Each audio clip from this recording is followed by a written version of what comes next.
3. In the previous class, we learned the system of binomial. In previous class, we had learned about binomial nomenclature.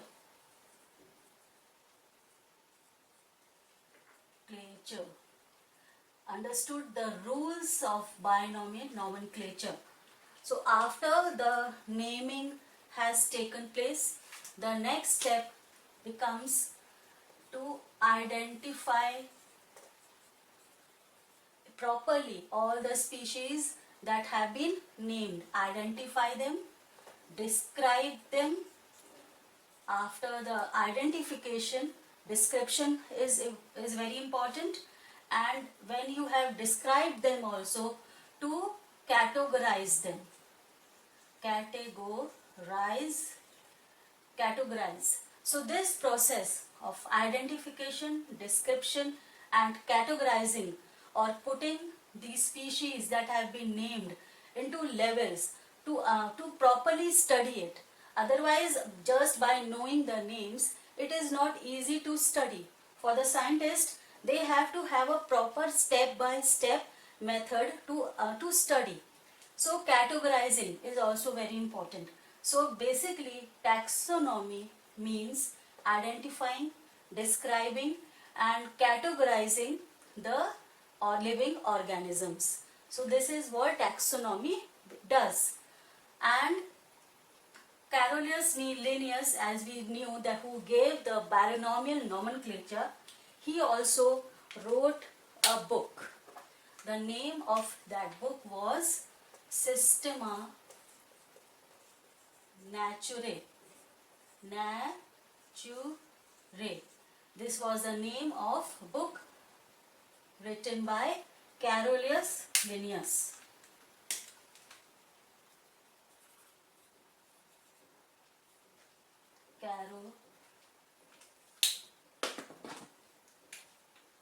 The name of this book was given by Carolus Linnaeus.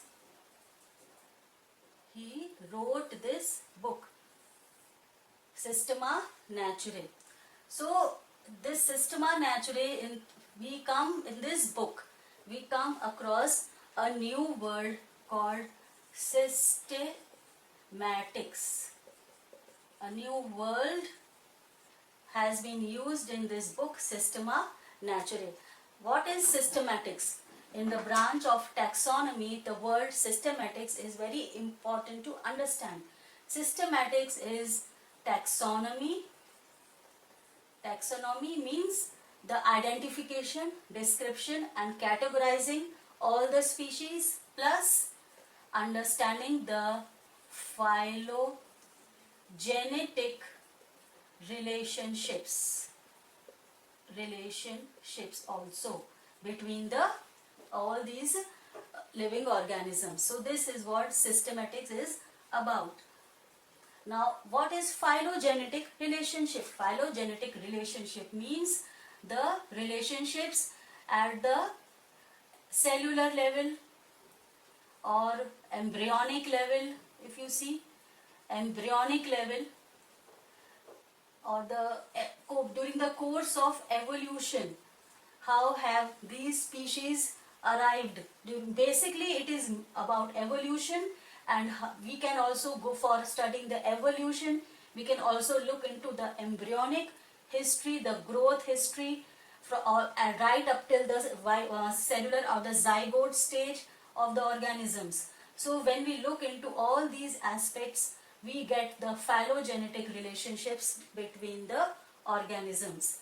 So this is systematics. Now another word we come across is taxon. Now what is taxon? Taxon is basically a scientific term for this category or category that we ascribe to each of the organism that has been named. Category, or it can also be said a level. Category, it basically is the same thing as the taxon. Taxon we use in scientific language. So the word taxon, the word systematics and the word taxonomy. These are the new terms that will be coming henceforth. And there is another word now, hierarchy. Hierarchy is another term. What is hierarchy? Hierarchy is nothing but the manner, the step by step arrangement of all the species, of all the organism, the step by step or level by level arrangement. And this arrangement is done in such a way that in either the step by step arrangement can be in ascending order or it can be in descending order. It can be in either way. Now I am mentioning the descending order. Descending order is from big to the small. It is in big to the small, like the phylum. We begin in descending order of hierarchy. We begin with phylum. We begin with kingdom. Kingdom comes first in the hierarchy. The kingdom, then the phylum. In phylum comes for animals. For plants, we use the word division. Kingdom, phylum for plants, division, phylum for animals, division for plants, kingdom, phylum, class, then order, then family, then genus, and then we have the species. So how many levels? 1, 2, 3, 4, 5, 6, 7. So these are the 7 levels of the taxonomic hierarchy, whereby all the organisms are placed in step-by-step manner for proper study, for knowledge, for anyone. Now with this, even students, simple students, fresh students will be able to identify or study any living organism.